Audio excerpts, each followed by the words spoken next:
Salut Gunners, j'espère que vous allez bien. On se retrouve pour répondre aux questions. Ça fait longtemps qu'on n'a pas fait ça. Les petites questions que vous nous avez posées là sur le post.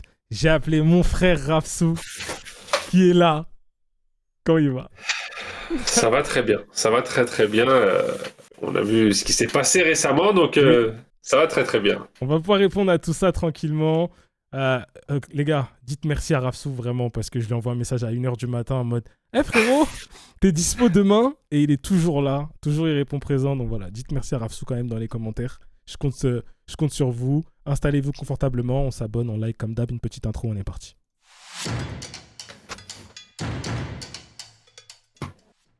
Bon, j'ai regardé le post, j'ai regardé un petit peu les questions. Et les gars, il y a 48 questions. Ça va être très compliqué de faire 48 questions. Je vais pas vous mentir. On va essayer de faire au mieux. Faut pas que la vidéo dure non plus 150 ans. Mais voilà, il y a des choses assez intéressantes. Donc je te propose, mon Rafsou, qu'on dive in direct. Direct. On a du boulot là. On commence avec Direct, Clément. direct. Clément, bon, vous voyez pas toutes les questions, celles qui sont tout en bas, vous les verrez pas, mais vous les verrez après au-dessus, pas de panique. Clément qui nous dit pourquoi on joue aussi mal depuis un moment. Et voilà, ça commence direct. Direct, pourquoi on joue aussi mal en ce moment. Rafsou, vas-y, je t'en prie. C'est trop Moi, compliqué. je pense, déjà, c'est compliqué de dire pourquoi est-ce qu'on joue aussi mal. Il n'y a pas une raison, je pense, oui. évidente, mais déjà, c'est simple, c'est que pour moi, la raison numéro 1, c'est que nos ailiers sont pas bons. Ouais. Moi, je le dis honnêtement. Ouais, Pour moi, la raison numéro 1, c'est qu'on n'a pas d'ailier serein, sûr, qui nous fait créer du danger sur les côtés. Et à cause de ça, on a juste l'impression d'être une équipe sans sucre, en vérité. Hein. Parce que Bukayo Saka n'est pas au niveau, parce que Trossard, depuis décembre, n'y arrive plus. Martinelli, c'est qu'un super sub, faut être honnête. Oui. Et le seul, on va dire, qui tente des choses, mais qui, on va dire, n'a pas le pied juste au dernier moment, c'est Madueke. Donc c'est le seul qui est, je veux dire, peut-être bon sur les derniers matchs. Mais sinon, voilà, c'est pour moi, la raison numéro 1, c'est que en termes d'ailier, ça marche pas très bien. Ouais. Voilà. Après, si je dois donner une seconde raison, la seconde aussi, c'est qu'on n'a pas de meneur de jeu. Oui. Voilà, on parle d'Eze, mais Eze, on le voit bien, c'est très compliqué cette saison, il faut être honnête. Oui. À part les matchs contre Tottenham. Et Everton, c'était pas mal en vrai. Ouais, hier. c'est vrai. Mais je veux dire que voilà, ça manque de constance. Voilà, Eze, c'est pas un meneur de jeu, ça l'a jamais été. C'est un perforateur, c'est un joueur, je pense, qui serait très bon chez nous sur l'aile gauche, en fait. Honnêtement, voilà, donc à cause du fait qu'on n'a pas de meneur de jeu, avec peut-être le retour d'Havertz, peut-être Odegaard aussi plus tard, à voir comment est Odegaard. Mais pour l'instant, c'est les deux raisons qui font que on n'a pas de jeu offensif très viable. Ça me va en vrai comme réponse. Ouais, les ailiers, c'est qu'en fait l'animation offensive, c'est toujours le classique U où on fait du handball devant la surface. Moi, j'ai envie de dire, rajouter un peu à ça que c'est ce qu'on a, c'est très stéréotypé, c'est téléphoné, j'ai l'impression parfois qu'on est un peu impuissant. En fait, c'est ça le sentiment que j'ai, moi. C'est de l'impuissance. C'est-à-dire qu'on est là et je me dis, mais putain, mais on peut jouer pendant encore 90 minutes, on va quand même pas marquer. Et je pense que ça vient de là. Alors, est-ce que peut-être qu'on est tellement attendu ou est-ce que Arteta, il a plus les solutions ou est-ce qu'il y a eu une mauvaise sélection de certains profils ou je sais pas. Il y a plein de pistes à aller fouiller un peu, mais globalement, moi, j'ai ce sentiment d'impuissance, en fait. Donc, d'où ça vient, pour moi, c'est l'animation offensive. Et en répercussion, je sais pas si c'est lié à de la frustration ou... je saurais pas dire d'où ça vient, mais je trouve qu'il y a aussi une grosse instabilité défensive, même si on a des clean sheets, même si on a des trucs. Là où avant, je trouve qu'on était vraiment monstrueux pendant 90 minutes. Là, il y a des petits errements. Parfois, de temps en temps, il y a des petits... Dis-moi, mon frérot. Non, mais t'as raison, c'est là contre Everton, si on n'a pas des sauvetages de dernière minute de Calafiori, n'importe comment, que Raya nous fait pas aussi des arrêts à droite, à gauche, c'est pas le même score, c'est pas pareil. Et c'est important finalement dans les grands clubs d'avoir des gardiens comme ça, des moments où il faut faire des arrêts sur la ligne, des arrêts acrobatiques comme celui de Calafiori, vraiment, celui-là c'est n'importe quoi, incroyable. Honnêtement. Mais ouais, je suis d'accord avec toi sur le fait que défensivement on n'est plus aussi serein, et surtout déjà hier avec la blessure de Timber, à voir comment ça va résonner. Mais déjà, Timber, ça fait un bon mois, il a vraiment baissé de niveau, personnellement, je trouve. Parce qu'il est Et sur les rotules. c'est ça. En fait, ça se répercute sur la défense. Donc ouais, Arteta a peut-être pas trop fait tourner Timber avec White, surtout que White c'était notre titulaire aussi. Mais tu as raison sur le fait que défensivement, déjà on a perdu de la stabilité au milieu de terrain, et pareil, Zubimendi depuis un certain temps qui est moins fort aussi. Ouais. Donc il y a un petit peu toute cette équipe en contrôle qu'on était. On perd un peu plus le contrôle là sur pas mal de matchs parce que je trouve que les joueurs sont lessivés en fait. Pas mal de joueurs sont lessivés. Et c'est là où je reviens sur le fait que je parlais de nos ailiers qui sont impuissants et tout. Hier, la rentrée d'un jeune gamin qui a 16 ans, ailier, c'est lui qui nous fait gagner le match, tout simplement. On en parlait au début de saison, on se disait c'est sûrement lui qui peut nous faire des trucs de fou cette saison. Là, il allait nous chercher 3 points, c'est lui qui centre et c'est lui qui marque le deuxième but. Donc, il est plus qu'impliqué sur les 2 buts. Donc non, oui, c'est clair. J'en profite justement que tu me tendes la perche sur Daumane pour lire une partie de la question de Les Twins qui dit « Comment vois-tu l'avenir de Skelly, Nwaneri, Max Daumane dans cette équipe ?» Tu sais quoi, je te redonne la balle, mon frérot. Lewis Skelly, on le voit, surtout cette saison, latéral gauche, c'est très compliqué. Voilà, l'année dernière, je pense que c'était vraiment l'année où, comme il venait d'être révélé, il se donnait à fond, il était à 100% tout le temps et tout, il y arrivait vraiment. Ouais, c'est bien sûr. C'est un peu comme au basket, l'année rookie, et après t'as l'année sophomore, c'est un peu pareil pour lui. Où maintenant, en plus de ça, t'as Calafiori qui est là, t'as un Capier qui, pour moi, depuis un mois et demi, 2 mois, c'est notre meilleur joueur, limite. Vraiment, c'est encore hier, passe D, il rentre, boum, c'est lui qui fait la passe D, donc non, un Capier, il est là, donc c'est-à-dire que la concurrence est rude, et t'essayes de faire un petit peu tes preuves quand t'as du temps, et quand t'as du temps, tu fais tout le temps des petites erreurs d'errance parce que t'es jeune. Donc moi, je verrais plus Lewis Skelly dans son poste de base, milieu de terrain. Et lui, c'est certains buts qu'on a marqués, c'était quoi, contre l'Atlético Madrid, si je dis pas de bêtises. Quand il perd fort, ça c'est le genre de milieu de terrain que je veux. Prenne le ballon, t'en dribbles 1, 2, 3 joueurs. Et on manque de ce profil-là au milieu de terrain. On manque des joueurs de ce profil-là, et Lewis Skelly fait partie de ça, donc à voir si Arteta a confiance en lui. Nwaneri, c'est compliqué à Marseille. Mais c'est bien. Moi, je trouve que c'est bien que ce soit compliqué parce que ça le confronte à la réalité des choses, à la réalité du football. Et même si lui aussi, il a fait comme Doman, il avait des records de précocité et tout, battu par Doman aujourd'hui. C'est incroyable. Mais voilà, ça le confronte et quand il va revenir à Arsenal, je pense qu'il faudra le reprêter encore. Mais vraiment le reprêter en Angleterre, sûrement en Championship, et qu'il aille dans un club où, là, au moins, il est vraiment du temps de jeu. Mais réellement du temps de jeu. Parce qu'à la différence de Doman, les rentrées de Doman par rapport aux fois où on a vu Nwaneri sur le terrain, voilà, c'est malheureusement pour lui, c'est le jour et la nuit. C'est compliqué. C'est compliqué pour le refaire un peu dans le même ordre que toi. Lewis Skelly, t'as très bien dit. Hein, il a été galvanisé, il s'est senti normal, hein, poussé un peu des ailes la saison dernière quand il arrive dans ce rôle-là où mettez-moi où vous voulez, je vais jouer, il n'y a pas de problème. Là, cette saison, on l'a vu, c'est très très compliqué. Et je sais pas, il y a des rumeurs comme quoi ça parlerait d'un départ, j'y crois pas du tout. Pour moi, ça va pas dans la continuité. Après, je pourrais à la limite peut-être l'entendre, mais un départ sec, clair et net, j'y crois pas. Donc son avenir chez nous, la réalité, c'est que je pense par exemple à un Norgard. J'ai vu qu'il y avait des questions sur Norgard. Il y a beaucoup de questions sur Norgard. Pourquoi il joue pas, pourquoi il joue pas. Je me dis, si t'as un mec comme Norgard qui a quand même de l'expérience, qui est capable de faire de bonnes entrées comme il a fait, même si elles n'étaient pas extraordinaires, mais qui rentrent quand même jamais. J'ai un peu de mal, je t'avoue, à imaginer un Lewis Skelly qui va pouvoir peut-être s'épanouir au milieu de terrain, je sais pas trop. Il y a des rumeurs sur des départs d'Odegaard aussi, enfin bref. On ne sait pas encore comment tout ça va être remanié, mais l'avenir de Lewis Skelly, moi je le vois soit avec nous, donc effectivement qui évoluerait au poste de milieu de terrain, mais il faudrait qu'il arrive à gratter des minutes. Et ça, je sais pas encore comment c'est possible. Ou alors en prêt, à la limite. Mais ouais, je vois pas autre chose. Pour Nwaneri, c'est très compliqué, comme tu l'as dit, et c'est très bien. Et de toute façon, quelle que soit la chose que vous faites dans votre vie, si vous êtes amené à pouvoir sortir de la zone de confort, vous allez forcément grandir. Donc, c'est très, très bien.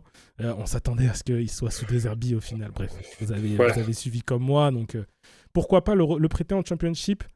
Championnat très difficile, physique.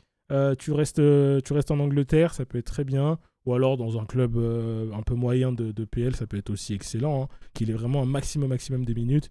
Et nous, on l'a vu et on pense tous au même exemple de Saliba, qui est parti prêter 1 fois, 2 fois, qui est revenu en monstre. Donc pourquoi pas la même route pour lui. Mais Nwaneri, c'est vrai qu'il y avait beaucoup d'attentes. Beaucoup d'attentes. Moi, je l'appelle le diamant brut. Enfin bref, on est allé à fond. Hein. Et après, c'est vrai qu'on s'est rendu compte quand même qu'il y a encore beaucoup de boulot. mais qui a un potentiel qui est présent et qui est fou. Et pour Maxou, c'est un bébé, les gars. C'est un pitchoun. Et il arrive, pas froid aux yeux, j'en parlais hier en débrief, impliqué là sur les 2 buts. Il en a rien à foutre, il a même pas le bac. Frère, c'est une dinguerie. Et son avenir dans l'équipe, c'est simple. Il faut mettre tout en œuvre pour qu'il rentre dans de bonnes conditions, qu'il ait des bonnes minutes. Ça sert à rien de l'envoyer titulaire à tous les matchs parce qu'il va se cramer, il a 15 ans, il n'a pas le physique pour. Il va se faire... tu vas le mettre contre Joelinton, il va le casser en 3. Mais encore que j'ai l'impression qu'il se débrouille quand même un peu. Mais il est très jeune. Il ne faut pas le cramer. Il faut que tout soit réuni pour qu'il rentre. Et pour l'instant, je trouve que Arteta, il le gère bien sur ça, sachant qu'il était blessé, il est revenu de blessure, etc. Donc, non, sur ça, j'ai pas de... C'est ça qui est dingue. Hein. J'ai pas trop de soucis. Dis-moi. C'est ça qui est dingue. Qu'ils se blessent et qu'ils reviennent en pétard comme ça, honnêtement. Même chez les professionnels, les joueurs qui ont 25 ans, 26 ans, qui reviennent de blessure et tout, c'est dur. Lui, il revient direct. Le mec fait la diff. Franchement, tu dis... Je vais pas commencer à lancer des phrases de fou. J'avoue, je vais attendre et je vais pas porter l'œil. Mais j'ai quand même déjà envie de dire des trucs parce que juste par rapport à ce qu'on a vu en match amicaux, là, juste ça, tu te rappelles comme on en a déjà parlé de lui. Oui. Bah là, il fait que confirmer ça, en fait. Oui. Et ça fait trop kiffer de voir ça, mais j'avais un smile, et je pense nous tous, on le voit comme notre petit là qui est en train de faire de la folie, de la dinguerie et de rendre fou des millions de fans dans le monde. Putain, mais t'as vu Sturridge ou pas? Bah oui, il a raison, c'est vrai. Il a dit, pour ceux qui n'ont pas suivi Sturridge, il a dit, ouais, si le lendemain je devais aller en cours, je serais arrivé en démarche, chaloupé, en mode beau gosse, tout. Non, j'étais mort. Il a raison. Bah ouais, tu te rends compte déjà, toi, dans ton petit village local, quand t'avais marqué le but vainqueur dans le week-end et tout, tu fais la star au lycée. Ouf. Bah alors là, si c'est Arsenal, t'es là, t'es même pas en terminale, t'es en première.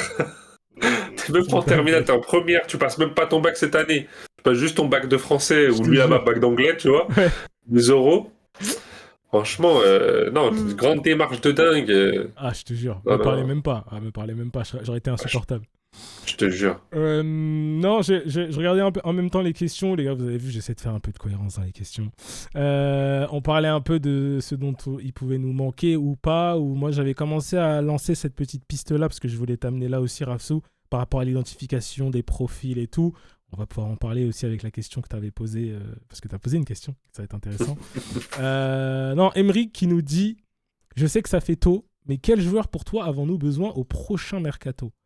Est-ce que c'est une question que tu t'es déjà posée ou pas? Est-ce que c'est vraiment trop tôt et tu n'as vraiment pas d'idée? Est-ce que plutôt qu'un joueur, est-ce que tu as peut-être un exosquelette, tu vois, de ce qui nous manque, à ton avis? Pour moi, honnêtement, je suis toujours sur la même chose que l'année dernière. Ouais. Vraiment, il nous manque toujours un ailier gauche. Toujours. Un vrai titulaire à gauche, un vrai tueur à gauche, c'est toujours le manquement qu'on a. J'ai pensé cette année à un certain moment que Trossard pouvait l'être. Il l'a été. Le problème, c'est que moi, je me suis toujours dit, si Trossard fait une bonne saison, il faut le vendre. Parce qu'après, tu peux plus bonifier une bonne saison de ce mec et prendre des pépettes sur lui. On ne sait pas vendre. Il faudrait au bout d'un moment réussir à vendre des joueurs. Quand je vois que City est capable de vendre des Oscar Bob qui a un seul genou, ils arrivent à le vendre 40 millions, si je dis pas de bêtises. Je me dis, normalement, Trossard, l'Arabie Saoudite, si tu fais une bonne saison, tu peux pouvoir aller chercher 40-50 millions aussi. Bah oui, bien sûr. Le truc, c'est quoi? Il nous manque encore un ailier gauche. Un vrai dynamiteur, quelqu'un qui est capable et de mettre des buts et de créer des occasions. C'est aujourd'hui, dans le football actuel, c'est très compliqué à trouver parce que ce profil-là, maintenant, si t'es dynamiteur et t'arrives à mettre des buts, t'es calibre Ballon d'Or. Ouais. Voilà, c'est malheureux. Est-ce qu'il y a peut-être... maintenant, Rodrigo, il a pris les ligaments croisés. Est-ce que Rodrigo pourra être viable quand il revient? Est-ce que Vinicius va vouloir partir vu ce qui se passe avec le Real Madrid, avec Mbappé et tout ça? Pour l'instant, c'est des joueurs de ce calibre-là qu'il faut. Si on veut passer au next niveau, au next step, il faut des joueurs comme ça. Et malheureusement, Martinelli ne le sera jamais, je le dis. C'est pas, pour moi, c'est plus une hypothèse, c'est un fait. Là, il a quoi, 24, 25 ans désormais? Et je ne le vois pas être joueur titulaire à Arsenal qui puisse nous faire passer ce nouveau step. Et justement, je te coupe 2 secondes, mais c'est la question que tu avais posée. Est-ce que finalement, on n'avait pas raison sur Martinelli et Trossard en début de saison? Voilà, c'est ça, c'est exactement ça. Pour moi, on avait dit que ça allait être trop juste avec les deux joueurs. Et je pense qu'aujourd'hui, on le ressent tous. qu'on mette Martinelli ou Trossard maintenant tout de suite dans les moments trop importants. Bah, en fait, c'est la même sauce, c'est la même merde, j'ai envie de dire, et tu sais qu'il va pas se passer grand chose. Juste, Martinelli, quand il rentre en Ligue des Champions, ça c'est quelque chose. Oui. Donc à voir contre le Bayer Leverkusen s'il est titulaire ou pas. Moi j'avoue, je préfère que Trossard fasse un travail de sape pendant 60-70 minutes et que 20 minutes on a Martinelli à fond de balle, plutôt que le contraire. Ou après, Trossard qui rentre, voilà. Après, tu peux aussi avoir Madueke à gauche, ce qu'on a vu hier, ça peut être intéressant aussi, à la limite. Ouais, Madueke, honnêtement, c'est vrai qu'il perce beaucoup les défenses et tout, mais à chaque fois, dès qu'il doit faire les bonnes passes, le bon tir, c'est mauvais, c'est ça son problème. Il est trop limité. Lucidité, c'est pas... Bah, c'est comme Saka, hein. Honnêtement, cette année, même, il performait plus Saka. Honnêtement, là, pour moi, des 4, je le dis honnêtement, c'est plus faible. Cette saison, je suis désolé, à part le fait qu'il a un très beau pied, parce que les corners, les coups de pied arrêtés, le peu de fois qu'il est fait descendre du pied gauche, parce que c'est rare, pour moi, c'est le plus faible des 4. Ouais. Et ça me fait peur. On vient de le re-signer jusqu'en 2070, censé être Starboy. Starboy a 25 ans. Moi, je commence à me lasser de Saka, honnêtement. Je peux comprendre. Je suis honnête. Je peux comprendre parce que souvent, c'est un peu quand je disais stéréotypé, quand je disais toujours la même chose, quand j'avais lu en tête, hein, on le sait ce qui va faire balle au pied, et ça commence à être frustrant, d'autant plus que meilleur salaire du club, des 300K par semaine, donc le statut de Starboy, donc tout ça va, franchise player, tout ça va avec, donc nos standards sont obligés de monter, c'est comme ça, vous êtes d'accord ou pas les gars, c'est pareil. Et donc quand en face ça ne matche pas, forcément nous on va être encore plus frustrés et c'est un cercle vicieux. Et là il sort d'un match contre Leverkusen qui était abominable. J'ai jamais vu ça, je crois que c'est l'un des tout pires matchs de Saka depuis que je le connais, depuis l'époque où il était latéral là, j'ai jamais vu ça. Et là contre Everton c'était pas la folie non plus. Il y a une fois où il passe et c'est avec de la réussite parce que le défenseur il se trouve, mais sinon non, c'est trop compliqué et c'est frustrant. Et je suis d'accord avec toi pour dire que des 4 c'est compliqué, c'est très compliqué.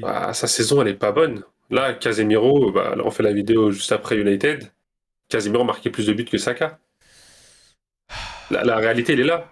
C'est un attaquant, c'est un ailier, il a marqué moins de buts qu'un milieu défensif. Je pense qu'il a marqué sûrement moins de buts que Gabriel cette saison, je sais pas, je vais pas dire oui ou non par rapport aux stats, mais voilà, au bout d'un moment, les faits sont là, les faits sont réels. Moi, j'ai toujours été un grand défenseur de Saka sur les saisons précédentes, parce que, et à juste titre, on nous disait, oui, Saka, il n'y arrive pas, dès qu'il doit essayer de dribbler des joueurs et tout, c'est compliqué. Moi, je le défendais, où je me disais, il a toujours 2 joueurs sur lui. C'est vrai, il y a toujours plusieurs joueurs qui viennent défendre et tout.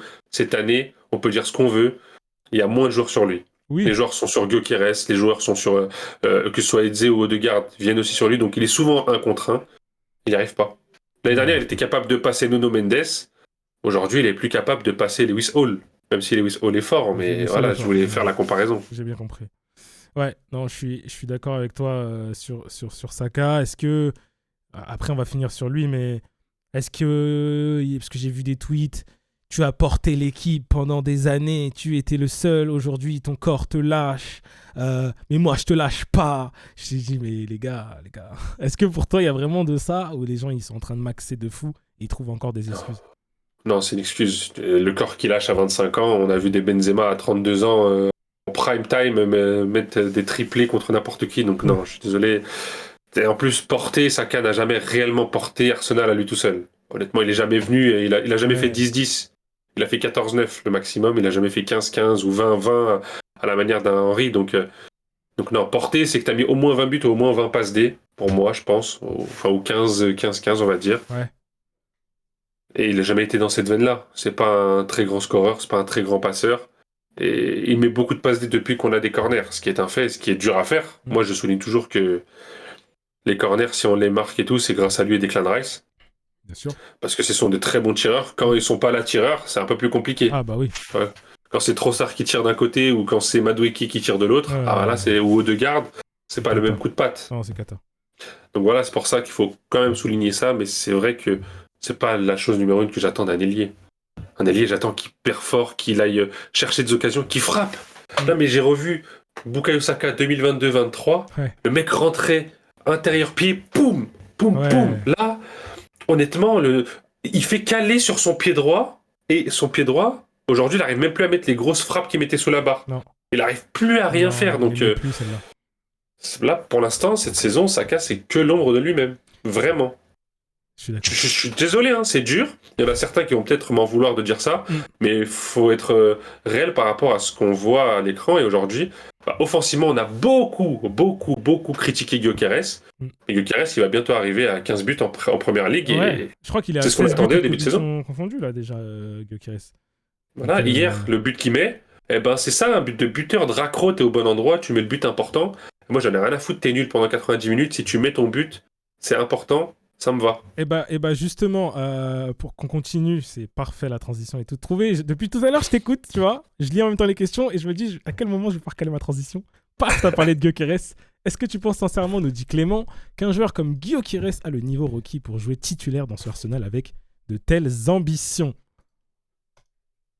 Mon Raph. Autant, là, tu vois, je viens de dire Gyökeres. Oui. C'est clair que on l'a beaucoup critiqué, souvent à juste titre. Des fois, c'était un peu dur, je trouve. Oui. Mais force est de constater que je pense qu'un autre profil aurait été quand même mieux. Bah oui, voilà, c'est sûr. Pour être honnête. C'est sûr. Gyökeres, là, je trouve quand même que ces derniers temps, c'est beaucoup mieux. Le dos au but, il arrive à mieux manœuvrer le ballon. Par contre, il a réussi à se créer des occasions tout seul. Frérot, il y a un truc où c'est moins bien, et je te redonne la balle direct. Dans la construction, il y a eu un moment où c'était mieux. Et là, les 2 derniers matchs, là, juste faire une passe en retrait, il te la met en touche, il te la met je sais pas où. Ouais, c'est dur. Oh. En fait, c'est à la manière de City où ils ont toujours eu des Agüero, des Gabriel Jesus, des joueurs comme ça en pointe, ou même ils faisaient jouer des fois Foden en faux neuf ou des choses comme ça. Quand ils ont eu Haaland, c'est pas non plus joueur extraordinaire en remise ou quoi, même si maintenant c'est beaucoup mieux. Hein. Oui. Mais à un moment donné, c'était cata. En fait, faut changer ton jeu, quoi. Faut jouer par rapport à l'attaquant que t'as. Faut mettre le joueur dans les bonnes situations et dans les bonnes positions. Et nous, on le fait pas. Tu vois, il y a pas longtemps, j'ai parlé du fait que je croyais qu'Odegaard n'avait même pas fait une passe D à Gyökeres. C'est vrai que contre Tottenham, il lui a fait une passe D, si je dis pas de bêtises. Ouais. Mais une seule et unique. Parce qu'on ne cherche pas Gyökeres systématiquement, parce qu'on ne cherche pas dans la surface. Nous, comme tu l'as dit tout à l'heure, on joue pas en W, on joue en U. Ça veut dire il n'y a pas de pointe là. Non. Il y a juste un U et le mec qui est tout seul en pointe, s'il y a un centre au hasard, tu reviens, tu tentes ta chance ou quoi. C'est un peu comme le but d'hier, c'est centre de l'extrémité du U pour l'autre côté du U. Et enfin, on a trouvé Gyökeres dans l'axe. C'est vrai. Mais voilà, cette année, je pense pas que ce soit le type de joueur pour nous. Ouais. Mais je pense qu'il n'a pas été servi comme il aurait dû l'être. Les joueurs ont été trop durs avec lui. Je suis d'accord avec toi, et ça c'est ce que je disais toujours sur la chaîne, ceux qui suivent, vous le savez très bien, que pour moi il fallait un effort commun à lui d'essayer de s'améliorer sur certains points pour coller peut-être un petit peu plus à ce que nous, au jeu, au football qu'on pratique, mais également à nos joueurs à apprendre à jouer avec ce type de profil qu'on n'avait pas eu depuis qu'on n'avait pas. Et ça, il y a eu des moments où c'était un peu mieux, il y a des moments où je trouve que c'est encore trop compliqué, et je pense qu'il ne doit pas s'amuser. Hein. Il ne doit pas s'amuser chez nous, frère. Vraiment, pas du tout. Il doit s'ennuyer, et c'est vraiment dommage. Et oui, je suis d'accord avec toi qu'il y avait mieux à aller chercher comme type de profil. Aujourd'hui, c'est le profil qu'on a, donc c'est à nous aussi de mettre les choses en place pour réussir avec ce profil. Et mine de rien, j'ai vu la stat passer, donc je crois qu'il est en toute compétition confondue à 16 buts. Corrigez-moi dans les commentaires. Donc au final, pour une première saison où ça a été très compliqué parfois, par moment, on savait qu'il allait pas mettre 50 buts comme en Liganos, avec tout le respect qu'on a pour le Portugal. On le savait. Moi, j'en attendais la moitié, même moins de la moitié, je prenais. On y est presque, il les aura d'ici là, donc voilà, et si ça nous permet comme ça d'aller chercher des titres avec déjà le 22 mars là qui arrive déjà un premier titre avec la Carabao, ça me va, et c'est à nous après de travailler autour, d'aller chercher des profils qui manquent, peut-être l'ailier gauche qui va aussi peut-être permettre de débloquer aussi beaucoup de situations, de voir avec Saka ce qu'on peut faire, comment on peut le réveiller. Il y avait une question comme ça, comment on peut réveiller Saka, voir qu'est-ce qu'on fait au niveau du milieu de terrain, au niveau du créateur. Est-ce que c'est Odegaard, mais à quel niveau? Est-ce que c'est plus Odegaard, c'est quelqu'un d'autre? Tu vois, il y a plein de questions comme ça qui pourront faire qu'au final, Gyökeres, ça peut vraiment fonctionner. Mais il y a beaucoup d'ingrédients à mettre. Est-ce que tu avais quelque chose à dire là-dessus ou est-ce que tu veux que je passe? Non, t'as raison. Et le fait est que là, je suis allé voir les stats, t'as raison. Il a 16 buts, toutes compétitions confondues, sur 40 matchs. C'est clair que voilà, on attend un rendement plus fort, meilleur d'un attaquant comme ça. Il a 11 buts en PL. Au début de saison, je me rappelle, toi et moi, on avait dit s'il en met 15. Bah, franchement, il aura réussi sa saison parce qu'il aura fait mieux que nos derniers attaquants. Mais en Ligue des Champions, 7 matchs, 4 buts, 2 passes D. Bah, mine de rien, c'est pas mal. C'est solide. Il y a presque un goal assist par match. Voilà, donc pour l'instant, Gyökeres, qu'on le veuille ou pas, je peux pas dire que c'est une bonne saison. Non. Mais c'est pas une mauvaise saison. Non plus. Je suis d'accord avec toi. 100%. Après, s'il reste comme ça jusqu'à la fin de saison, il marque plus. Ok. Mais voilà, je pense que il ira quand même chercher ses 15 buts en première ligue. Et je pense que en Ligue des Champions, suivant ce qui va se passer aussi la semaine prochaine, il pourra aller chercher plus haut, vu que si on passe le Bayern, je pense que ça devrait être Bodo Glimt. Oui, je pense aussi. On va reculer d'un cran. On était beaucoup sur l'attaque, on a fait quand même le tour. On a parlé un petit peu de Norgard tout à l'heure. Là, il y a une question, je fais exprès de la prendre parce qu'il y a on pose beaucoup cette question. Je suis curieux d'avoir ton avis aussi. C'est le Calulu qui me dit, qu'est-ce que Zubimendi nous apporte à part de la crainte? C'est dur. Zubimendi, début de saison, je me disais waouh. Honnêtement, je me disais waouh, le joueur est fou. C'est un Thomas Partey 2.0. Il arrivait à prendre les ballons bas sur le terrain, aller de l'avant, trouver les bonnes passes qui cassent les lignes. Aujourd'hui, c'est Declan Rice qui va chercher les ballons bas sur le terrain. C'est Declan Rice qui joue en 6. Après, je vois Declan Rice en 8. Je vois Declan Rice de partout. Mais je ne vois pas Zubimendi. Non. Zubimendi, dès qu'il a le ballon, dès qu'il est dos au jeu, il redonne une balle en arrière, il va plus de l'avant, il tente plus de contrôle orienté. Franchement, je me dis, depuis son but contre Chelsea, où il est dans la surface de réparation, là, où il fait tomber Fofana, et je me dis, voilà, c'est le prime de Zubimendi, genre, il faisait que monter jusqu'à ce moment-là.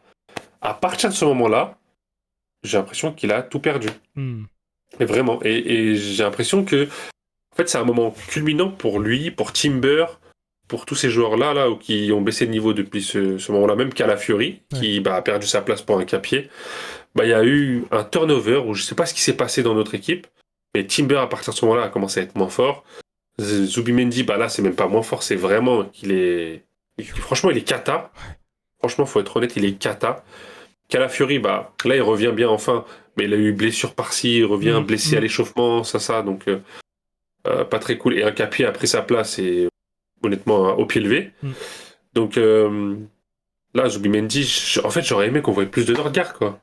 Norgard, capitaine de Brentford. Le mec, ça fait des années qu'il est pensionnaire de Première Ligue. On joue contre Brentford, c'est compliqué de jouer contre eux. On leur a chippé leur capitaine. On le fait même pas jouer en Première Ligue, alors qu'à chaque fois qu'il joue en Cup ou quoi, il nous montre qu'il est capable. Donc moi, j'avoue, c'est un des points sur lesquels je suis pas du tout d'accord avec Arteta. Je suis totalement d'accord avec toi, mon frérot. Moi, Zubi, à chaque fois en live, je dis la même chose là depuis quelques temps. Je dis, mais mettez-moi seul avec lui dans une pièce, on ferme la porte à clé, je vais lui apprendre la vie. Parce qu'à un moment, il y a des moments, quand il est en situation de pression, pas loin de notre surface, je suis meilleur que lui, balle au pied, je peux le jurer. Je peux le jurer. C'est une dinguerie. On dirait d'un seul coup, il sait plus jouer au foot. Mon gars, s'il te plaît, t'es largement meilleur que ça. Concentre-toi. Moi, c'est sur ça déjà, j'ai un gros problème. Ces situations-là sous pression, parce qu'on a besoin que le joueur qui joue à cette position-là soit low BPM, vision de jeu, tac, pas de panique. Là, je dois dégager parce que ça pue, je dégage. Là, non, pas besoin, je vais aller par là. Solution à gauche, je la donne à gauche, tranquille. Et là, c'est pas ce que je vois, moi, avec Zubimendi, donc ça m'énerve. Et là, le duo avec Rice, on n'y est tellement pas, les gars. Je vous jure, on n'y est tellement pas. J'entendais hier, je crois que c'était Jallet, je crois qu'il disait... il complimentait justement le duo. Je l'ai repris sur mon live, je dis non, on n'y est pas, les gars. Je suis désolé. Rice, ce qu'il fait, c'est toujours très très bien. Des fois, il est un peu plus moins bon, mais moins bon pour Rice, ça veut dire excellent. Avec Zubimendi, pour moi, ça c'est pas. Il faut qu'il travaille un truc, je sais pas où ils vont aller. Mais là, ce que je vois pour l'instant, j'aime pas. Il y en a un qui fait beaucoup trop de choses, l'autre on le voit beaucoup moins. Répartissez-vous mieux les rôles. Je sais pas si Rice est tellement fort qu'il prend trop de place, ou je sais pas si Zubimendi il vient d'arriver, donc il est pas encore totalement adapté. Je ne sais pas. Mais il faut bosser ça parce que ça participe pour moi aussi à l'instabilité qu'on a derrière et aux situations après qui sont un peu bourbières, quoi. Complètement. Pourquoi ? Parce que dans la construction du jeu, si tu n'as pas de milieu central gauche qui vient chercher le ballon très bas, parce qu'aujourd'hui c'est un fléau. Hein. Quand je vois Declan Rice venir chercher le ballon super bas à la place de Zubimendi, je me dis mais à quoi sert dans la construction Zubimendi ? Oui. Il sert à quoi ? Normalement tu viens chercher ces ballons, mais peut-être que aussi c'est une logique d'Arteta, parce que j'ai parlé du fait qu'à partir du moment de Chelsea, Zubimendi est moins fort, mais il y a aussi le moment en fait à partir de United.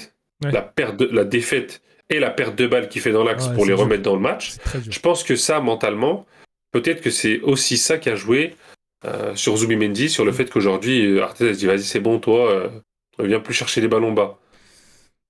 Donc, est-ce que ça compte ? Franchement, je te dis la vérité, c'est possible. Et ça m'énerve parce qu'on me l'a vendu. Je connaissais un peu le joueur, mais on nous l'a vraiment vendu en mode rampe de lancement arrière, tu vois, le truc, ça va partir de lui. Et oui, il y a eu cette erreur-là, et il y en a eu quelques autres aussi, je le sais. Mais dans ce cas-là, instaure une rotation avec Norgard. Comme ça, le frérot, il reprend de la confiance petit à petit. Et après, l'année prochaine, ça fera 1 an qu'il est là.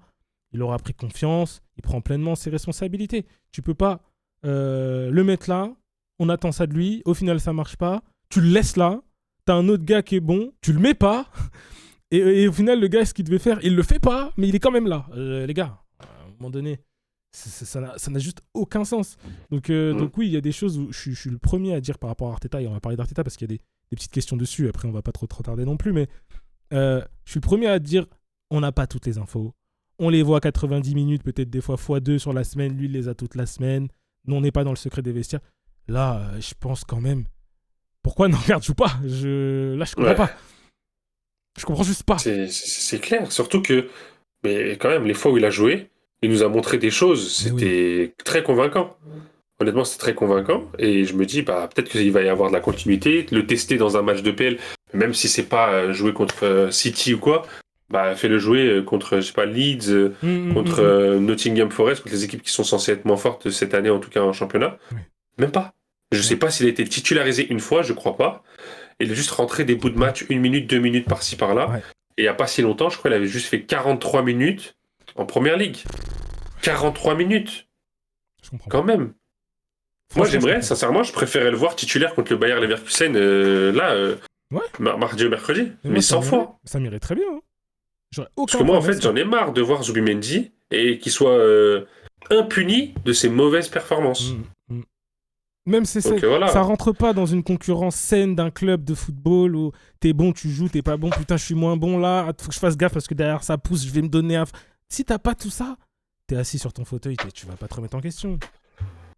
C'est ça, et surtout on le voit, ce que je comprends pas, c'est qu'il est capable de sortir les tauliers de l'équipe. Il a sorti des Odegaard à la 60e, il a sorti Saka à la 60e. Contre le Bayer Leverkusen, donc il est capable de montrer et de faire des statements en mode hey, t'es naze, tu sors. C'est quoi ? Parce que Zubimendi, il est espagnol, il a le droit d'avoir sa petite carte. Honnêtement, on sait pas, tu vois, est-ce que c'est ça ou est-ce que c'est pas ça ? Mais le truc, c'est Zubimendi, à plein de matchs, il sort à la 45e, normalement, tu dégages, t'es mauvais, et tu fais rentrer le gars qui est censé être son substitut. Et il a fait ça avec tout le monde. Tous ceux qui ont mérité, sauf Zubimendi. Je sais pas pourquoi. Les Calafiori qui sortent parce qu'ils étaient pas bons. Vraiment, t'as eu plein de joueurs comme ça, Saka qui est sorti, Madueke quand il était pas bon, Trossard, tout le monde, dès qu'ils sont mauvais, il les sort, sauf Zubimendi. Et c'est pas comme si Zubimendi faisait une différence incroyable au milieu de terrain. Rien du tout, c'est un yaourt nature, le mec. Je suis plutôt d'accord avec toi. On va avancer un peu. Il y a juste 2 petites questions que je vais répondre très rapidement. Ensuite, je vais te redonner la balle. Colonel qui me dit, est-ce que ce serait possible de mettre tes vidéos en podcast? Mon frérot, les vidéos sont déjà en podcast sur Spotify et Apple Podcast. Donc voilà, si jamais, je te réponds si t'es resté là jusqu'au bout. Aussi, je réponds à ça aussi rapidement. Dorémy qui me dit, petit mot de soutien, de remerciement. Question qu'on ne pose pas assez vu qu'on consomme passivement tes vidéos. Comment vas-tu? Ça m'a fait plaisir. Il y a deux ou trois mecs qui ont dit, je vais demander à Randy comment il va quand même. Non, ça va les gars. Ça va, on est là, on kiffe. On charbonne, tous, hein, je me plains pas, vous comme moi, Rafso aussi, on essaie de s'en sortir et grâce à Dieu, on va réussir à s'en sortir, mes frérots. Donc voilà, je voulais juste répondre à ces deux petites questions assez rapidement et te relancer sur, je pense, on va faire encore une ou deux questions. Il y en a beaucoup qui reviennent beaucoup aussi, donc je vais pas lire chaque question, mais je vous remercie quand même, mesdames et messieurs. Mais là, je vais prendre la question de Darida. Darida qui nous dit, penses-tu qu'un Fabregas pourrait imposer sa philosophie de jeu au club? Je pense qu'il faudrait du temps. Ouais. Honnêtement. Il faudrait du temps, mais on a déjà les bases. Ouais. Honnêtement, moi, quand on parle du fait qu'avec Arteta, on a un plan de jeu mauvais, qu'on est mauvais, toutes ces choses-là, moi, je réponds avec le fait qu'on a un bon jeu, mais qu'on n'a pas les bons joueurs pour. Honnêtement, aujourd'hui, on a la possession contre quasi toutes les équipes. On est toujours autour de la surface de réparation de l'équipe adverse.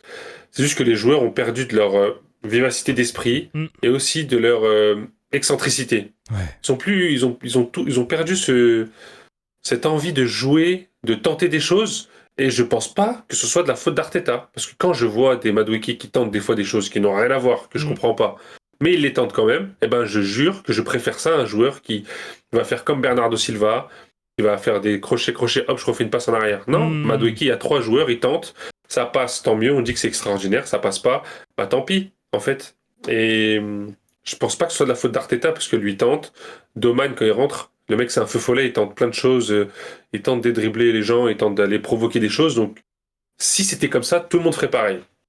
C'est vrai. Et là, je pense juste que certains joueurs sont pas capables, ont perdu cette envie de faire ça. Et donc quand Patrick nous dit, penses-tu que Mikel Arteta, niveau tactique, a atteint son plafond de verre? Toi, t'es pas d'accord avec ça, du coup?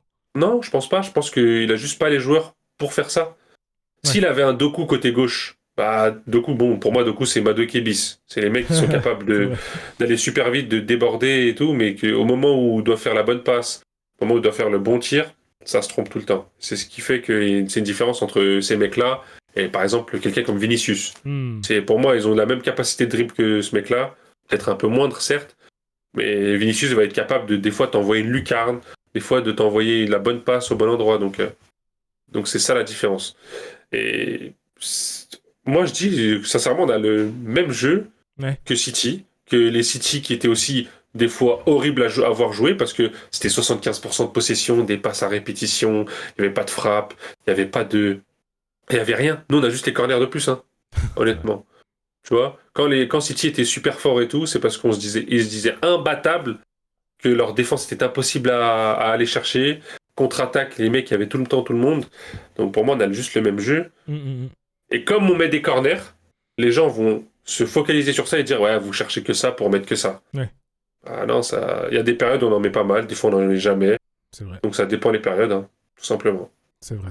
Je suis plutôt d'accord avec toi. Donc, pour revenir à la question de base, pardon, Fabregas est capable d'imposer sa philosophie de jeu, mais je pense qu'il lui faudra des joueurs qui, un peu comme un commun, des joueurs comme Baturina, comme Nico Pass, des mecs qui vont tenter des choses dans des moments où c'est pas parce que l'équipe ne va pas bien qu'il n'y a pas un joueur qui va avoir un sursaut d'orgueil. Ouais. Et aujourd'hui, on n'a plus ce genre de joueur-là, ou en tout cas, on le voit moins, tu vois. Il y a peut-être Havertz qui, là, que depuis qu'il est revenu et qui tente de le faire jouer, que ce soit au milieu de terrain ou devant, bah déjà jouer avec Gyökeres, ce qui est fou. Et tente des frappes, tente des choses comme ça, donc moi j'aime bien ça. Ouais. Ce qui manque chez les autres. Je suis d'accord avec toi. Hein. Je suis d'accord avec toi, globalement. J'ai pas trop de choses à redire là-dessus. Moi, ma seule crainte, c'est... si on parle de Fabregas, ça veut dire qu'Arteta n'est plus là. Donc, pourquoi il est parti? Comment il est parti? Déjà, c'est la première question. Est-ce qu'il est parti parce qu'il a fait quadruplé, il s'est dit c'est bon, j'ai fini ici, je me casse? Est-ce qu'il est parti parce qu'il a encore fait saison blanche? Tu vois, il y a déjà la première question avant d'introniser Fabregas. Et après, même si Fabregas est quand même proche de nous, est-ce qu'on va repartir sur un coach, pas qu'il n'y a rien prouvé, c'est grave dur de dire ça, mais tu vois ce que je veux dire? Ouais, je comprends. Enfin, je sais pas. C'est une question que je me pose. C'est impossible, j'ai pas de boule de cristal pour vous dire, donc c'est impossible d'y répondre aujourd'hui, mais c'est une inquiétude / réflexion. Est-ce que le board va pas essayer, si jamais, tu vois, on part du principe qu'on a fait une saison blanche, Arteta part, vas-y. Est-ce qu'ils vont pas essayer d'aller plutôt sur un profil peut-être plus confirmé, mais qui? C'est la question. Ou alors, est-ce qu'il a fait le quadruplé et il se barre en héros, et donc dans ce cas-là, tu te dis, allez, why not? Nouveau cycle, on prend Fabregas, là, ça aurait plus de sens, je trouve. Enfin bref, je sais pas. C'est une petite question comme ça que je me pose. Bah, après, moi, j'ai une autre question, c'est aujourd'hui, est-ce que ça existe encore beaucoup de coachs là qui ont prouvé des choses? Ah Sincèrement, oui, vrai, hein. là, je pense qu'on est dans une razzia de coachs où Vrai, hein. tous les coachs qui ont prouvé, les Carlo Ancelotti, les Pep, ces mecs-là sont sur le, pas sur le déclin, mais pas loin, parce que ça y est, là, ça commence à être la fin de tout ça. C'est le garage. Et aujourd'hui, c'est quoi les nouveaux coachs? C'est le coach du Barça, comment il s'appelle, Hansi Flick. Ouais. Il a prouvé, pas en Allemagne, mais il a prouvé au Bayern. Au Bayern, ok, t'as prouvé, t'as fait ta saison Covid, t'as eu ta Ligue des Champions et t'as gagné le championnat parce que bah merci, moi-même je peux être coach du Bayern, on va gagner le championnat. Donc voilà. Donc est-ce que c'est un coach qui a prouvé? Je sais pas. Honnêtement, aujourd'hui, à part Pep Guardiola, à part Carlo Ancelotti, c'est quoi les coachs qui ont vraiment prouvé qui étaient capables? Luis Enrique aussi, peut-être, même si moi je suis pas du tout fan. Non. Mais c'est qui les coachs aujourd'hui qui ont prouvé? Il y en a plus. C'est une bonne question. C'est Allegri? Ouais, super. En fait, il n'y a plus personne. Ouais, honnêtement, là, il n'y a plus personne de possible. C'est vrai. Donc, c'est que du renouveau d'entraîneurs qui, maintenant, nouveau souffle, nouvelle philosophie de jeu et des petits peps. Ouais, des petits peps. T'as vraiment bien résumé. On s'en fait une petite last. Allez, une last de Genji Uchiwa. Oh là là. Penses-tu qu'on a l'effectif capable de gagner la LDC et la PL ou les deux en même temps s'avère irréaliste? Et j'en profite pour ajouter une autre question que j'ai perdue qui disait est-ce que Arsenal a toujours la peur de gagner? Voilà, je laisse. C'est Eli. Bah, mon frérot Eli, je le connais, on s'est vu IRL au bar. Penses-tu qu'Arsenal a peur de gagner? Blablabla. Parce que si on prend l'appel cette année, on va rentrer dans une nouvelle ère avec une aura de vainqueur, avec des belles années devant nous. Voilà, la double question. Je pense, oui, qu'on a l'effectif pour aller prendre l'APL et la LDC. Cela étant, le mieux pour prendre la LDC, il faudrait qu'on gagne l'APL assez rapidement. Il faudrait que City commence à perdre pas mal de points, comme hier, contre West Ham. Et que nous, on continue à engranger. Et ce qui serait magnifique, c'est qu'on puisse être champion et qu'à l'Etihad, il nous fasse la haie d'honneur. Ça, ce serait magnifique. Ça, voilà, ça, ce serait magnifique. Comme ça, à partir de ce moment-là, on peut se focaliser sur la Ligue des Champions, les joueurs se reposent, ces choses-là, et en championnat, en plus, tu pourrais faire jouer les joueurs pour plus les tester, les Lewis Kelly, les Norgard et tout ça. Donc je pense qu'on a l'effectif pour, mais il faudrait un concours de circonstances, parce que même là, on l'a vu, on pensait qu'on allait s'en sortir tranquillement contre le Bayern. Voilà, deuxième match, il va falloir faire beaucoup mieux. Et j'aurais préféré qu'on perde d'ailleurs. C'est vrai? Pourquoi? Rapidement. Bah, comme ça, en fait, là, t'es obligé. En fait, là, à 1, les joueurs se disent bon, on a évité la catastrophe, c'est pas grave, on va gagner chez nous. Tu vois. Alors que tu perds à 0, t'es en mode waouh, on a perdu, les gars. Là, faut se réveiller. Vous êtes au courant qu'on a perdu le match aller, tout le monde dit on va passer et tout. Si on perd contre le Bayer Leverkusen, c'est la honte. C'est vrai. Tu vois. Alors que là, à 1, bon, moi j'imagine quand même qu'on va gagner. Hein. Oui. Mais je pense que le message aurait pas été le même. Ouais. Je comprends. C'est surtout ça. Mais voilà, donc on sait que ça va pas être facile. Et surtout, Bodo Glimt, là, avec leurs 10 Norvégiens sur 11, ces malades mentaux sont trop forts. Eh ben, ça va pas être facile non plus. Parce que quand on va aller chez eux, match aller, le match aller... parce que je pense pas que le Sporting va être capable de leur mettre 3 ou 4 pions. Ils en ont pris 3 déjà, donc oublions. En plus, et j'avais envie juste de parler du Sporting vite fait. Gyökeres qui vient de là-bas, ils l'ont remplacé par Luis Suarez, il a toujours mis 10 buts dans sa vie, et là il en met 70. Donc voilà. Mais voilà, donc ça va être, si on passe quand même, ça va être dur contre Bodo Glimt. Donc dans tous les cas, la Ligue des Champions, on le sait. Pour moi, ce sera plus simple pour nous si on arrive en demi, si on est déjà champion de PL, et qu'on joue peut-être le Barça, ou même une équipe de PL, parce que tu le sais, je pense comme moi, quand il y a des matchs entre clubs du même championnat, à part PSG avec une équipe de Ligue 1, mais c'est toujours super compliqué c'est trop chaud. à aller gérer. Ouais. Et moi, je ne vois tellement pas jouer contre un Newcastle en demi, j'aurais envie de tout casser. Je pense que c'est tellement le match qu'on est capable de perdre. Mais oui, on se connaît trop bien. Il faut Alors que Tottenham, bon, ils reviendront pas, hein, mais si on les joue en demi, voilà quoi. Non, merci beaucoup. Merci, c'est avec plaisir. C'est avec plaisir. Mais bon, ils reviendront pas contre Atlético. Impossible. Et donc, par rapport à ça, pour la LDC et la PL. Et la deuxième question, c'était déjà non, c'était la peur de gagner. Est-ce qu'on était capable de faire le doublé Non, je pense pas qu'on ait peur de gagner. Déjà, le fait que City, c'est vrai, hein, soit mauvais à côté, ça nous facilite le travail. Oui.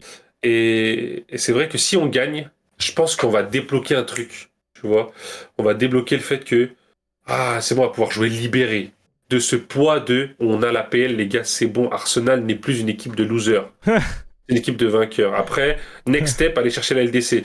Ouais. Moi, je suis pas d'accord. J'ai vu Najim Medini qui disait que lui, il était dans un délire où il préférait gagner que la PL ou la LDC. Moi, donne-moi tout. Je prends les 4, les 5, les 6 trophées. J'en ai rien à foutre. Donne-moi tout parce que j'ai faim. Hein. On t'aime, Najim. Bah oui, mais là, tu commences à déborder, là. Je comprends ce qu'il veut dire, mais je suis pas d'accord. Lui, il veut chaque année savourer quelque chose. On gagne cette année, on gagne l'année prochaine, et on regagne l'année d'après. C'est comme ça qu'on savoure, tu vois. Moi, je veux tout. Bah ouais, en fait, faut pas faire style on n'a pas faim. Nous, ça fait tellement d'années. Ça fait 22 ans. Oh là là. 21 ans, pardon. Ouais, 22. C'est quoi, 2004, 2005 ou 2004, 2005 2005. Donc 21 ans. Non, c'est trop. 21 ans, une grosse partie de notre vie, on n'a pas vu Arsenal vainqueur. On n'a pas été les meilleurs du pays. On a été ridiculisés. On nous a dit vous jouez bien au football, mais on s'en fout, vous gagnez pas. Et maintenant qu'on joue un peu moins bien et qu'on est plus dans un football pragmatique, vous nous manquez. Vous nous manquez, votre équipe de Jack Wilshere, d'Aaron Ramsey qui dès qu'il mettait un but, il tuait quelqu'un. Vous nous manquez. C'était drôle les petits même comme. Non, on est plus drôle maintenant. Oui. Quand on vous dit on est des méchants, on dit c'est ça. On est des méchants les gars. On a des Gabriel, des Incapié, les mecs qui vous taclent à la gorge et ils se moquent de vous. Voilà, c'est des mecs comme ça qu'on a maintenant. Et ça me va très très bien. Donc je suis d'accord avec le fait que si on gagne, je pense qu'on aura un délire d'aura qui aura changé. Ouais. Tout comme City à l'époque, qui est passé d'une équipe de ringards à une équipe de vainqueurs. Et aujourd'hui, quand tu regardes City, même si maintenant leur aura on va dire ils ont perdu un peu de l'aura vu qu'ils ont tellement changé l'équipe, tellement changé de joueurs. Et voilà, avec les joueurs qu'on a, je pense que si on travaille bien, on est capable de créer quelque chose sur longtemps. Moi, je suis 100% d'accord avec toi et j'ai envie de... Je pense que tu vas être d'accord avec ce que je vais dire, mais j'ai envie d'aller même plus... Enfin, c'est encore plus tôt. C'est-à-dire que toi, tu disais gagner la PL pour nous débloquer, pour aller gagner la LDC. Moi, je pense à la Carabao. Je sais que pour beaucoup, ils s'en foutent. Je sais que tu étais d'accord avec moi. Je sais que pour beaucoup, ils s'en foutent de la Carabao. La Carabao, les gars, dimanche prochain, ça a une importance capitale pour ce qui se passe dans la tête. De 1, parce que c'est City en face. Parce que c'est contre City la course au titre. Parce que c'est contre eux globalement contre eux depuis 3 ans où tu n'y arrives pas, en gros. Donc, déjà sur ça. Et en 2, parce que c'est un trophée. Et même si ils ont probablement plus cette peur de gagner, nous tous, on est là, on a des PTSD, stress post-traumatique de est-ce qu'on va encore perdre à la dernière étape ? Est-ce que si tu prends la Carabao, ça te débloque un truc de mais on est des ouf nous. Mais bien sûr qu'on est trop fort. Mais bien sûr qu'on va gagner. Mais attends, on a pris la Carabao devant City là, mais on va aller chercher la FA Cup aussi, mais on est des malades nous. Mais attends, on va aller prendre la PL aussi. Mais qu'est-ce qui nous empêche d'aller prendre la LDC ? Regarde le parcours qu'on a. Tu vois le truc ou pas ? Pour moi, si tu perds la Carabao, je dis pas que tu perds tout derrière, mais ce que je dis c'est que le coup que tu prends derrière la tête de finalement, est-ce qu'ils ont pas raison ? On va vraiment jamais rien gagner. Et ça, c'est ça ma crainte.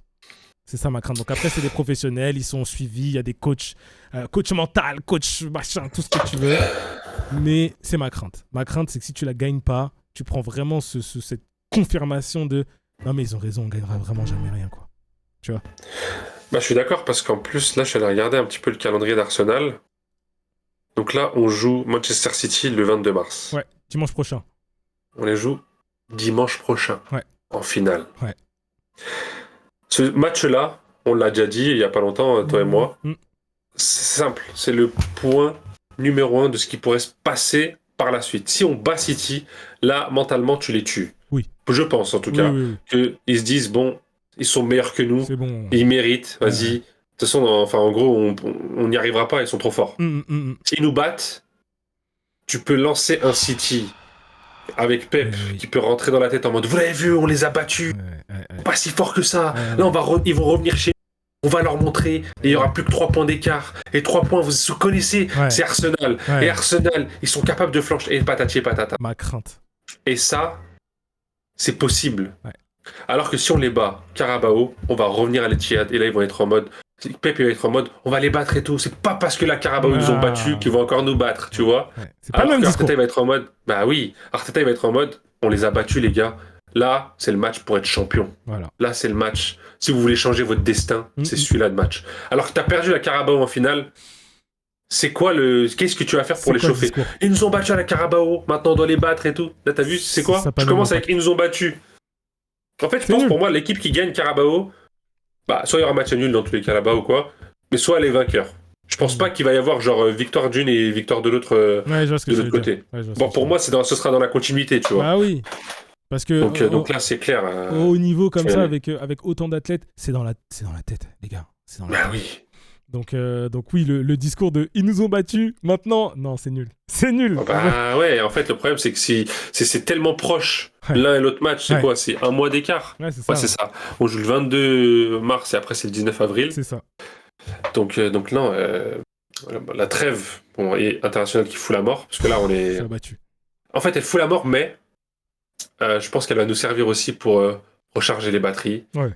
Certains joueurs vont en avoir besoin. C'est ça, certains, ouais. Tu vois, Timber, j'ai envie de te dire, là, il s'est blessé. Peut-être, j'espère que c'est pas grave, mais que tu sais, c'est un bon 3 semaines. Ouais. Comme ça, là, pendant la trêve, il joue même pas. Magnifique, ça serait juste magnifique. Il reprend un petit peu de batterie, il reprend un petit peu du poil de la bête et revient en mode vrai Timber, tu vois. Ouais. Donc non, finalement, en fait, elle est chiante en termes supporter-fan, mais en termes de. Pour gagner, c'est intéressant. On est d'accord. Et voilà, ça va être trop important. Et. Le week-end du 11 avril, il est d'autant plus important parce qu'on joue Bournemouth à domicile et que City joue Chelsea à Chelsea. Et ça aussi, c'est à marquer parce que Chelsea, on les connaît, les troubles faits. Oui. Ils sont capables d'aller gagner des matchs importants comme ça. Ouais. Et surtout, là, maintenant, ils commencent à jouer leur survie pour aller chercher leur place. Ça commence à chauffer, là. Ouais. Donc voilà, les mecs. Hein.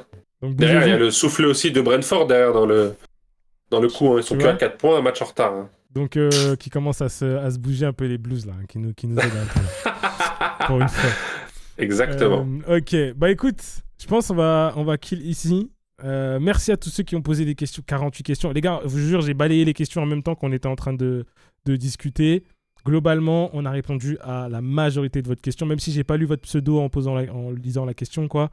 Je sais que vous avez eu votre réponse. Donc voilà, merci à tous. Franchement, il y avait vraiment beaucoup. Vous êtes des ouf. J'ai vu des Odegaard, des Zinchenko. Je me suis dit, waouh, les questions de dingue. Zinchenko, il est plus là. Ça y est, lui. Oubliez-le, ce mec. Oubliez-le, pitié. Et Odegaard, bientôt, je crois qu'on va l'oublier. Il y a un monde où j'ai lu des trucs. Ouais, vraiment. Mais c'est cool. C'est très, très cool comme format. On se refera ça dans quelques temps, tranquillement. Le temps de voir aussi comment le club avance. Mon Rafsou, merci infiniment d'être là, toujours très, très, très pro, très clean, très intelligent, très intéressant. Avec plaisir. Je t'aime, mon frère. Et j'ai cru que tu allais juste dire merci. Et on se revoit, mesdames et messieurs, la prochaine pour de nouvelles aventures. Peace.